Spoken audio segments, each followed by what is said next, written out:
with 5 minute चाहिए experience. पूरी chapter is chemical kinetics. आज का जो चैप्टर है केमिकल काइनेटिक्स। आइए केमिकल काइनेटिक्स की स्टार्टिंग करते हैं। केमिकल काइनेटिक्स की स्टार्टिंग होती है on the basis of velocity. Kinetics का मतलब भी होता है वेलोसिटी। तो on the basis of velocity, on the basis of velocity reaction 3 class के अंदर रिएक्शन क्लासिफाई होती है। पहली होती है वेरी फास्ट रिएक्शंस और दूसरी होती है मॉडरेट रिएक्शंस और तीसरी होती है very slow reactions.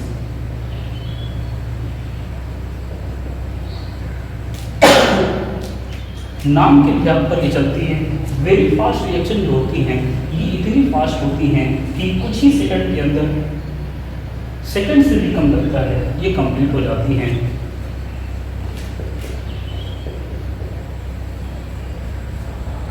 It is to fast, बहुत ज़्यादा फास्ट होती है। फास्ट होने का रीज़न क्या है? क्योंकि यहाँ पर ना तो कोई बॉन्ड बनता है ना तो कोई बॉन्ड टूटता है। Due to no bond breaking,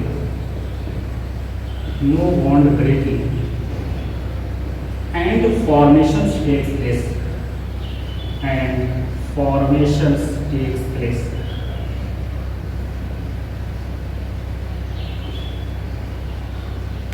वहीं पर मॉडरेट रिएक्शंस की अगर हम बात करें तो मॉडरेट रिएक्शन जो होती है ना तो बहुत ज़्यादा फास्ट होती है ना तो बहुत ज़्यादा स्लो होती है। तो यहाँ पर लिख सकते हो it is neither too fast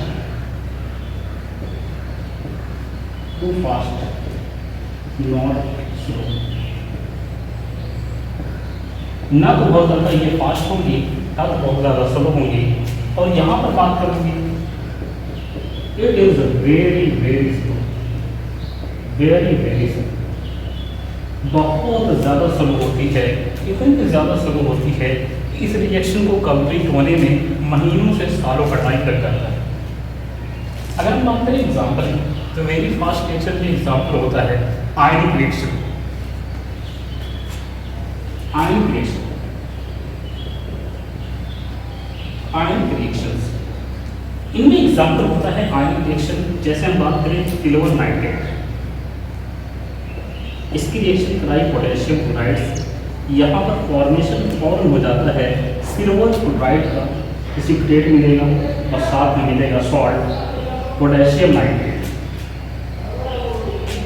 वहीं पर अगर हम बात करें मॉडरेट रिएक्शंस तो मॉडरेट रिएक्शन होती है रिएक्शन, इनका एग्जांपल होता है हाइड्रोलिसिस ऑफ ईस्टर। यहाँ पे एक एग्जांपल होता है hydrolysis of Easter, hydrolysis of Easter. Easter की हाइड्रोलिसिस ये आती है अंडर द मॉडरेट रिएक्शंस। वहीं पर अगर हम बात करें वेरी स्लो रिएक्शंस की तो यहाँ पर एग्जांपल आता है rusting of iron, rusting of iron. Second example आता है formation of water at room temperature, formation of water at room temperature. ये सब एग्जांपल होता है रिएक्शन। तो ये जनरल बेसिक क्लासिफिकेशन था on the basis of velocity. Reaction को मैंने 3 क्लास के अंदर क्लासीफाई किया। इसके बाद एक टर्म आता है जिसको हम बोलते हैं रिएक्शन रेट। रेट क्या होता है? Rate actually change in concentration per unit change in time, इसी को हम लोग बोलते हैं रेट।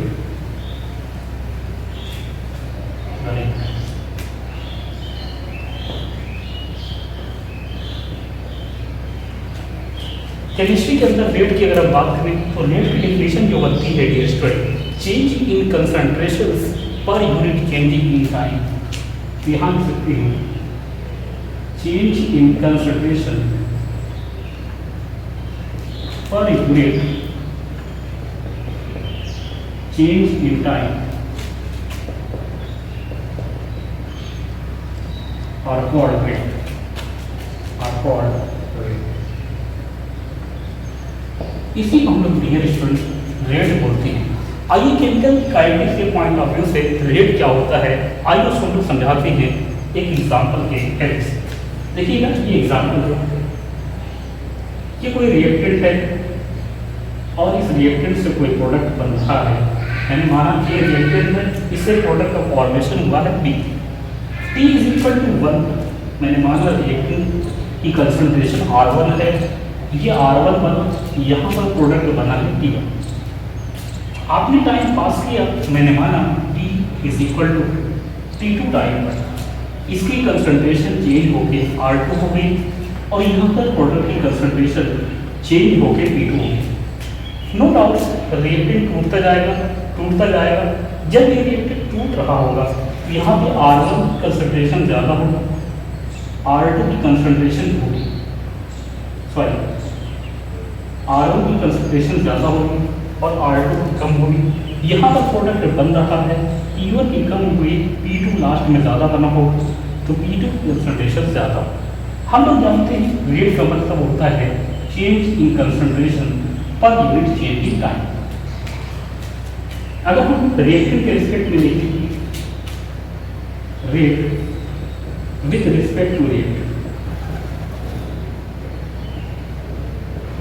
तो यहाँ मैं लिख सकता हूँ चेंज निकालना है तो R2 माइनस R1 लिखूंगा अपॉन T2 माइनस T1।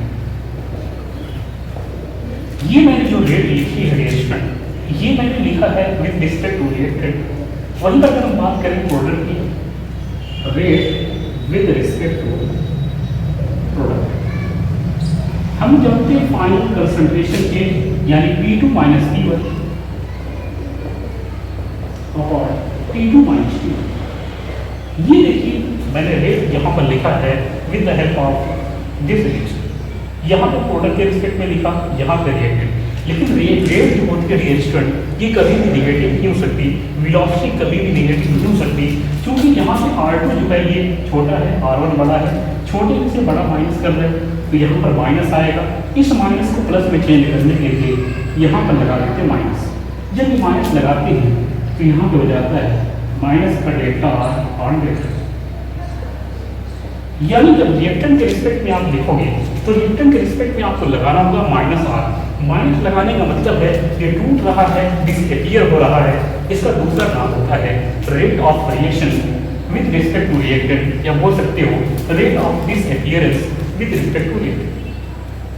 वहीं पर प्रोडक्ट में देखिए P2 बड़ा था, P1 छोटा था, P2 में से P1 माइनस किया तो यहाँ पे कोई दिक्कत नहीं आई, तो ये हमेशा रहेगा प्लस में डेल्टा P अपॉन डेल्टा। कभी कभी रिएक्शन ये चेंज बहुत छोटा हो जाता है, इतना चेंज छोटा हो जाता है कि दूर से ये शो नहीं होता। इंस्टेंटेनियस अगर हम बात करते हैं डेल्टा T टेंड्स टू 0, उस कंडीशन में क्या होगा रिएक्शन, अगर हम लिखना चाहें रेट ऑफ डिसअपियरेंस, याद रखिएगा आपसे रेट ऑफ डिसअपियरेंस जब भी आप लिखोगे रिएक्शन तो ये हमेशा लिखा जाता है किसके रिस्पेक्ट में, रिएक्टेंट हमेशा। तो यहाँ इस चीज़ को कैसे लिखोगे, तो यहाँ पे लिखोगे माइनस T और अपॉन T। जब चेंज बहुत छोटा हो तो डेल्टा की जगह आप रिप्लेस कर दीजिए माइनस D से। वहीं पर प्रोडक्ट की बात करें तो प्रोडक्ट को बोलते हैं रेट ऑफ फॉर्मेशन, या बोल सकते हो रेट ऑफ एक्सपीरियंस प्लस का dG/। तो ये था कुछ जनरल टर्म रेट के रिस्पेक्ट में कैसे लिखा जाएगा, कैसे बनता है, इन सारी चीज़ों के बारे में मैंने बताया। आइए हम बात करते हैं किसी भी रिएक्शन पर रेट को अप्लाई कैसे किया जाता है। तो यहाँ पे एक रिएक्शन में लेके दिखा रहा हूँ आपको।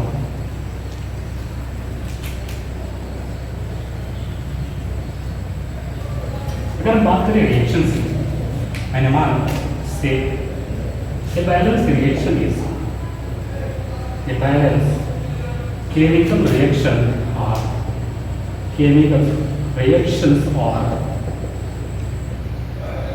एक बैलेंस केमिकल रिएक्शन आपको दी गई है। ये देखिए reaction N2 + 3H2 is equal to आपको दिया गया है ट्वाइस ऑफ, ये आपको रिएक्शन दी गई। अगर मैं बात करूँ रेट ऑफ रिएक्शंस इसको लिखने की, और दूसरी चीज रेट ऑफ डिसअपीयरेंस कैसे लिखा जाएगा, रेट ऑफ फॉर्मेशन कैसे लिखा जाएगा, आइए मैं लिख के दिखाता हूँ। अभी आप लोगों ने थोड़ी देर पहले देखा था कि रेट ऑफ रिएक्शन जो लिखा जाता है, सॉरी रेट ऑफ डिसअपीयरेंस जो लिखा जाता है वो लिखा जाता है किसके रिस्पेक्ट में, रिएक्टेंट के रिस्पेक्ट। जब भी आप रेट ऑफ रिएक्शन लिखते हैं विद रिस्पेक्ट टू रिएक्टेंट तो हमेशा शो करते हैं माइनस, जबकि अगर रेट ऑफ फॉर्मेशन लिखना है तो ये टोटल के लिए लिखा जाएगा और यहाँ पर हमेशा शो करोगे प्लस। जैसे मैंने कहा फॉर एग्जाम्पल N2 के लिए लिखना है तो rate of reaction, sorry rate of disappearance, rate of disappearance and इसके लिए लिखना है तो लिख सकते हो माइनस का D N2 by dt change in concentration of N2 upon change in time. वहीं पर हाइड्रोजन ये भी रिएक्टेंट है, यहां पर लिख सकते हो rate of disappearance, rate of disappearance, तो यहां लगा दोगे माइनस का H2 अपॉन dt। याद रखिएगा हमेशा रिएक्टेंट के रिस्पेक्ट में डिसअपीयरेंस लिखा जाएगा और प्रोडक्ट के रिस्पेक्ट में हमेशा लिखा जाएगा rate of formations. Rate of formation लिखना है, रेट ऑफ फॉर्मेशंस, तो यहाँ पे फॉर्मेशन जब लिखोगे तो फॉर्मेशन लिखा जाता है प्रोडक्ट के लिए, और प्रोडक्ट के लिए जब भी लिखोगे तो यहाँ पर शो करोगे प्लस माइनस, तो यहाँ पर लगा दीजिए प्लस का डी एन। तो ये मैंने क्या लिखा है, रेट ऑफ डिसअपीयरेंस और rate of formation. Rate of disappearance और रेट ऑफ फॉर्मेशन ये जनरली आपस में बराबर नहीं होते हैं। हम लोग क्या करते हैं, बराबर करने के लिए इनके बैलेंसिंग कोएफिशिएंट से मल्टीप्लाई करते हैं। जैसे ही इनके बैलेंसिंग कोएफिशिएंट से मल्टीप्लाई करेंगे हमें मिल जाता है dear student rate of reaction. Rate of reaction तब मिलेगा जब इनके बैलेंसिंग कोएफिशिएंट से मल्टीप्लाई करेंगे। जैसे ये लिखा है रेट ऑफ डिसअपीयरेंस, यहाँ पर बैलेंसिंग कोएफिशिएंट से मल्टीप्लाई नहीं, यहाँ पर भी मिला है रेट ऑफ फॉर्मेशंस, यहाँ पर भी बैलेंसिंग कोएफिशिएंट से मल्टीप्लाई नहीं। तो यहाँ पे एक पॉइंट आप लिख सकते हो, रेट ऑफ रिएक्शन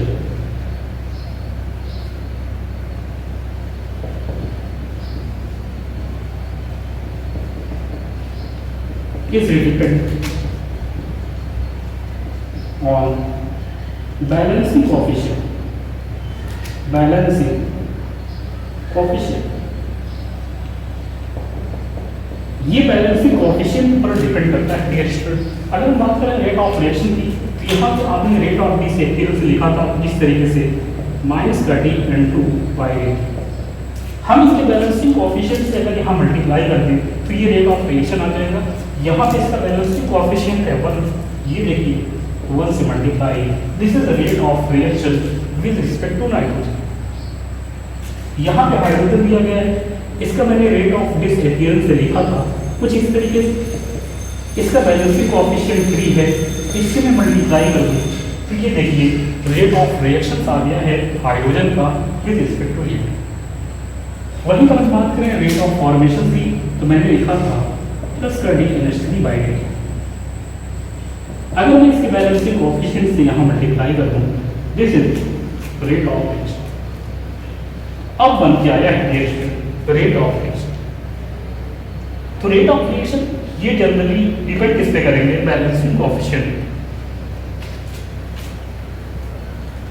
एक क्वेश्चन नीट का है, आइए उस क्वेश्चन को करते हैं। तो नीट के क्वेश्चन देखिए, नीट का क्वेश्चन जो आया हुआ था ये पूरा कंसेप्ट क्या करेगा, क्लियर कर देगा। क्वेश्चन क्या कह रहा है, in a given balance chemical equation,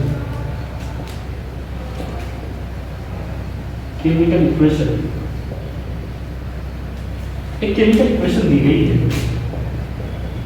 N2 plus 3H2 is equal to twice ammonia।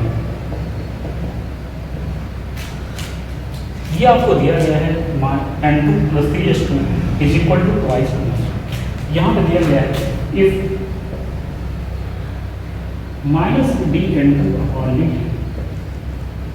Is equal to K1 into ammonia minus का d H2 upon d t is equal to K2 into ammonia and plus का d NH3 upon d t is equal to K3 into ammonia. ये आपको दिया गया है dear student. अब आपसे कह रहा है questions find relationship between K1, K2 and K3। यहाँ पर क्वेश्चन कह रहा है find relation between K1, K2 and K3। ये तीन चीजों में क्या सा रिलेशन होगा उसे बताना है। बताने से पहले हमें लिखना होगा रेट ऑफ रिएक्शन। आइए रेट ऑफ रिएक्शन जैसे ही लिखोगे इस वैल्यू को उठा पुट कर दीजिए, आपका आंसर आपके सामने। ये आपको दिया गया है, हम लोग जानते हैं रेट ऑफ डिसअपीयरेंस आपने लिखा, इसमें बैलेंसिंग कोएफिशिएंट से मल्टीप्लाई किया, this is rate of reaction. Hydrogen को दिया गया है, उसके बैलेंसिंग कोएफिशिएंट से मल्टीप्लाई कर दीजिए, this is rate of reaction with respect to hydrogen.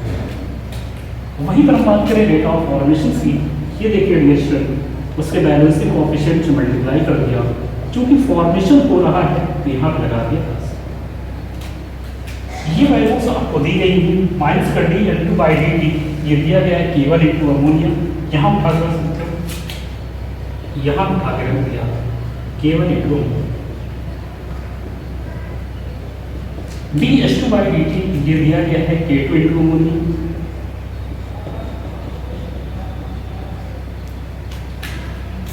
Plus का d NH3 by D T ये दिया गया है K3 इंटू अमोनिया,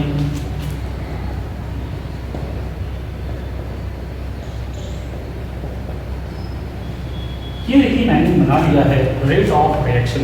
अब देखिए अमोनिया सब में कॉमन है तो ये कैंसिल हो जाएगा, ये कैंसिल हो गया, बचा क्या K1 इंटू ये हो जाएगा K1 1/3 into K2 1/2 into K3। इसको होल नंबर में बदलना है, ये होल नंबर बदलने के लिए मैं यहाँ पर 6 से मल्टीप्लाई कर दूँ। जब 6 से मल्टीप्लाई करूँगा दिस विल बी 6K1, ये हो जाएगा 6K1, ये हो जाएगा 2K2 और ये हो जाएगा 3K। ये देखिए आपका आंसर आपके सामने, ये क्वेश्चन पूछा गया था। कोई भी क्वेश्चन हो आप आसानी से इस चीज को कर सकते हो। आइए एक स्टेप आगे बढ़ो, एक स्टेप आगे बढ़ के मैं आपको दिखाना चाहूँगा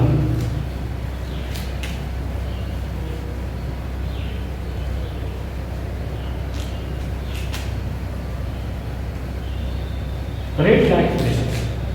रेट ला एक्सप्रेशंस की अगर हम बात करें कि रेट ला एक्सप्रेशंस कैसे लिखा जाएगा, अगर हम बात करें रेट ला एक्सप्रेशंस की, याद रखिएगा dear student, rate law expressions कभी भी आप लॉ ऑफ मास एक्शन के अकॉर्डिंग नहीं बना सकते। यहाँ पर लॉ ऑफ मास एक्शन क्यों नहीं काम करता, रीजन क्या होता है, केमिकल काइनेटिक्स के अंदर रिएक्शन दो तरह की होती है on the basis of step. पहली होती है एलिमेंट्री रिएक्शंस, दूसरी होती है नॉन एलिमेंट्री रिएक्शंस। तो यहाँ पर हम बात कर रहे हैं रेट ला एक्सप्रेशन।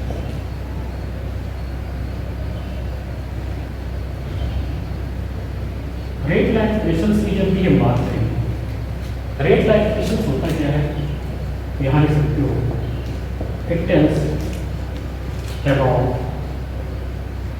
Dependency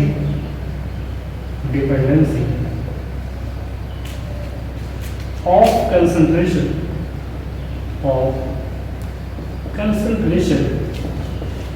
over reactant।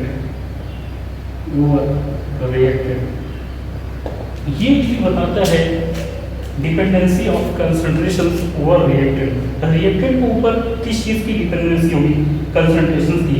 कैसे डिपेंडेंसी होगी इसके बारे में कौन बताएगा, रेट ला एक्सप्रेशन। हम लोग जानते हैं रिएक्शन हम लोग बनाते थे, अगर हम रिएक्शन की बात करें ये रिएक्शन है A + B = प्रोडक्ट, ये कोई रिएक्शन है। अगर ये सिंगल स्टेप की रिएक्शन होती तो यहाँ पे नो डाउट्स रेट ला एक्सप्रेशन बना सकते थे इस तरीके से, यहाँ पर कोई दिक्कत नहीं होती, नोन बना सकते। लेकिन यहाँ पर नोन आप नहीं बना सकते, not according to law of mass action, not according to law of mass action. यहाँ पर लॉ ऑफ मास एक्शन के अकॉर्डिंग आप नहीं बना सकते। रीजन क्या है, ये जो रिएक्शन आपको दी गई है ये एक स्टेप की है या फिक्स ज़्यादा स्टेप की है, इसके बारे में हमें कोई भी नॉलेज नहीं। तो हम लोग क्या बनाएंगे, यहाँ पर अननोन बनाएंगे।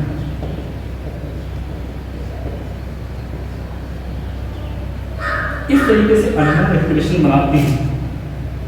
अल्फा क्या है, अल्फा जो है किसी ऑर्डर ऑफ रिएक्शन, ये जो पावर में जो भी है ये बताता है किसके बारे में, ये बताता है order of reaction with respect to A. वही पर हम बात करें बीटा की, तो बीटा क्या है रिएक्शन, ये भी ऑर्डर ऑफ रिएक्शन है, order of reaction, order of reaction with respect to. अगर मान लो ये रिएक्शन ना दी गई तो हम लोग dear student rate law expressions unknown बनाते हैं। कैसे बनाते हैं, R is equal to k into concentration की पावर है। n का मतलब होता है order of reaction, n is equal to होता है ऑर्डर ऑफ रिएक्शन। k की बात करोगे तो k है रेट कांस्टेंट, रेट कांस्टेंट। इसके ऊपर डियर स्टूडेंट हर साल बहुत सारे क्वेश्चंस आते हैं। दिस इज हॉट स्पॉट पर एक्सपेरिमेंट दिया जाएगा और पूछा जाएगा ऑर्डर ऑफ रिएक्शंस क्या हो। कभी भी ऑर्डर ऑफ रिएक्शंस आपको निकालनी हो, आप हमेशा यूज करोगे रेट कंसंट्रेशन। रेट में R आता है, R ले लिया, कंसंट्रेशन का C और इसकी पावर, ये रूल बन जाता है RCM रूल। RCM रूल लगाइए हमेशा, आंसर आपको मिल जाएगा। जैसे कंसंट्रेशन हो गई है डबल और रेट भी बता रही है डबल, तो ऑर्डर ऑफ रिएक्शन कितना हो जाएगा, ये डायरेक्ट मिल जाएगा। रेट हो गई 8 गुना और कंसंट्रेशन हो गई है डबल, तो यहाँ पे ऑर्डर ऑफ रिएक्शन हो जाएगी। यहाँ पे हमेशा हम लोग यूज करते हैं डियर स्टूडेंट R से M, जहाँ पे M बताता है ऑर्डर ऑफ रिएक्शन, कंसंट्रेशन कितनी टाइम इंक्रीज करेगी यहाँ पे रखिए, रेट कितनी टाइम हो रहा है यहाँ पे रखिए, ये पावर बताएगी ऑर्डर ऑफ रिएक्शन। आइए कुछ क्वेश्चन करते हैं। देखिए पहला क्वेश्चन मैं करने जा रहा हूँ इस एक्सपेरिमेंट में। देखिएगा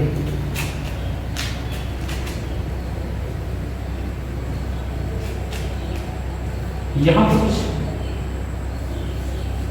क्वेश्चन है, for a given reaction, for a given reaction A plus B is equal to product. ये आपको क्वेश्चन दिया जा रहा है और यहाँ पे कह रहा है इस तरीके से कुछ कॉलम बने हुए,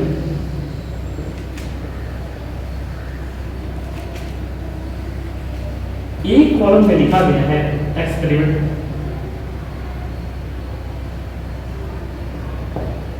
दूसरे कॉलम में है कंसंट्रेशंस ऑफ ए, दूसरे में है कंसंट्रेशंस ऑफ बी और लास्ट वाले में है रेट। ये आपको दिया गया एक्सपेरिमेंट 1, ये दिया गया है concentration of A 2 × 10⁻³ molar, B की कंसंट्रेशन है 6 × 10⁻³ और यहाँ पर है डियर स्टूडेंट रेट 3 × 10⁻6 × 10⁻। दूसरा एक्सपेरिमेंट दिया गया है जहाँ पे कंसंट्रेशन ए है 2 × 10⁻³, ये है 18 × 10⁻³ और ये है 36 × 10⁻³।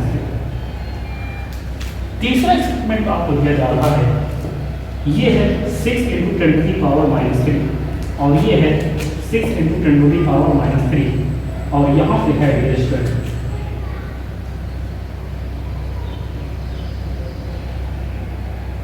72 इंटू 10⁻²।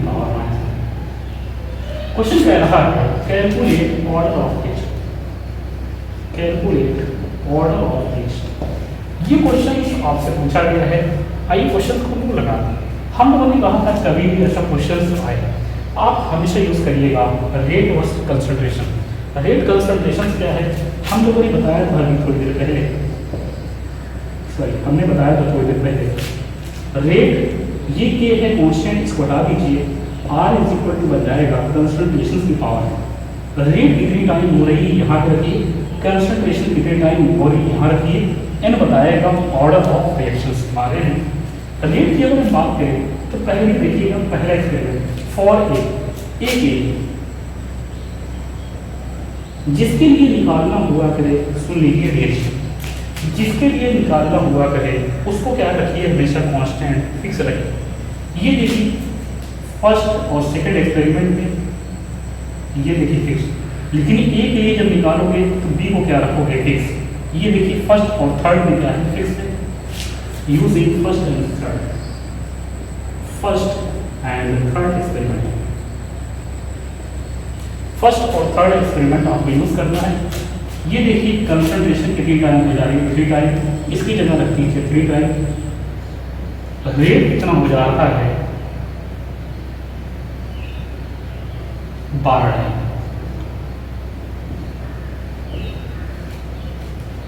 ये 12 टाइम हो गया है तो यहाँ से ऑर्डर ऑफ रिएक्शन आ जाएगी आपकी 12 को तो भी और नहीं सकते।